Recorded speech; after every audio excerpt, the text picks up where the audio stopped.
మన ప్రతి తెలుగు రైతులకు నమస్కారం. మన ఛానల్ చూస్తూ సబ్స్క్రైబ్ చేసుకున్న ప్రతి ఒక్కరికి ధన్యవాదాలు తెలియజేస్తున్నాను. ఇప్పుడు మన వీడియో ద్వారాగా 2025కి రేపు మే నెలలో, జూన్ నెలలో పెట్టుకునే పత్తి విత్తనాల గురించి తెలుసుకుందామని చాలామంది రైతులు అడుగుతున్నారు.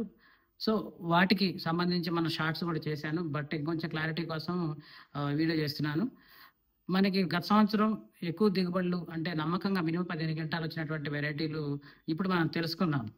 విత్తనం ఎంచుకోవటం ఒక ఎత్తు అయితే, దీన్ని సాగు చేసే విధానం హై డెన్సిటీ అంటే అధిక సాంద్రత కాకుండా మీరు అచ్చు దూరంగా పెట్టుకొని, అంటే 40 లేదా 36 అచ్చు పెట్టుకొని మొక్కకు కనీసం అడుగున్నారా లేదా 2 అడుగులు దూరం పెట్టుకొని సాగు చేసుకోగలిగితే చాలా బాగుంటుందండి. ఎవరైనా ఏ వెరైటీ అయినా. సో వాటిలో మీరు ఇలా చేయాలి.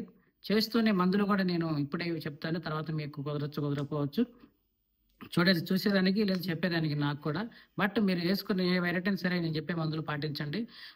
విత్తనం పెట్టిన 35 రోజుల దగ్గర నుంచి మీరు మోనోక్రోటోఫాస్ అనగా నవకరాను